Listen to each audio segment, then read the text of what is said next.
بسمہ تعالی حضرت مولانا سید محمد رابع حسنی ندوی ناظم ندوۃ العلماء کا بیان۔ ہم تمام اہل سنت والجماعت کا امتیاز ہے کہ ہم تمام صحابہ کرام رضی اللہ عنہم اجمعین کی عظمت کرتے ہیں اور ان کی فضیلت، اور خلفائے اربعہ حضرت ابو بکر صدیق رضی اللہ عنہ، حضرت عمر فاروق رضی اللہ عنہ، حضرت عثمان غنی رضی اللہ عنہ اور حضرت علی مرتضی رضی اللہ عنہ کی فضیلت بالترتیب خلافت کے قائل ہیں۔ یہ کوئی اتفاقی بات نہ تھی بلکہ خلفائے اربعہ کی ترتیب من جانب اللہ تھی، اور اہل بیت ازواج مطہرات و ذریت طیبہ سے محبت رکھتے ہیں جیسا کہ ان کا حق ہے، اور اس سرمایہ پر فخر کرتے ہیں۔ یہی سلف کا مسلک ہے،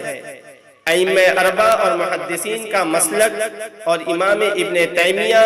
حضرت مجدد الفیسانی، حضرت شاہ ولی اللہ دہلوی،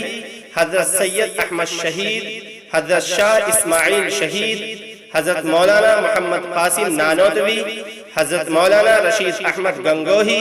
حضرت مولانا محمد علی منگیری بانی ندوۃ العلماء، امام اہل سنت حضرت مولانا عبد الشکور صاحب فاروقی، حضرت مولانا سید ابو الحسن علی حسنی ندوی رحمہم اللہ جمیعا، اور سبھی اہل حق کا مسلک ہے۔ اور یہ کہ حضرت حسن رضی اللہ عنہ کا مصالحت کا اقدام بالکل صحیح تھا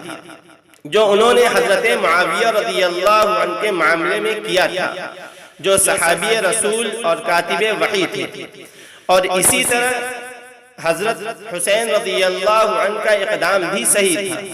ورنہ قیامت تک کے لیے قرن اول کا کوئی نمونہ سامنے نہ ہوتا کہ معاشرے کی سیرت و کردار کے تبدیل ہو جانے کا خطرہ ہو اور کوئی کھڑا نہ ہو۔ یہ ہمارا شعار ہے، ہم کسی قیمت پر اس کو چھوڑنے کے لیے تیار نہیں۔ ہم خلفائے اربعہ کی افضلیت ان کی ترتیب کے ساتھ مانتے ہیں، اور اس کی حقانیت کے قائل ہونے کے ساتھ ہم اہل بیت سے محبت بھی رکھتے ہیں، اور ہم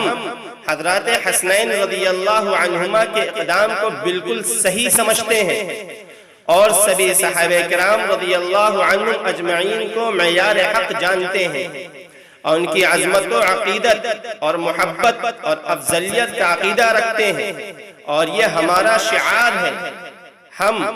مولانا سید سلمان حسینی ندوی کے اس متنازع بیان سے اظہار برات کرتے ہیں، جس کی وجہ سے اس وقت ملت کے درمیان انتشار پیدا ہو گیا ہے، جو اہل سنت کے متفقہ مسلک کے خلاف ہے۔ ارسال کردہ محمد حمزہ حسنی ندوی، ناظر عام ندوۃ العلماء، لکھنؤ، 25 محرم الحرام 1440 ہجری، 6 اکتوبر سن 2018 عیسوی۔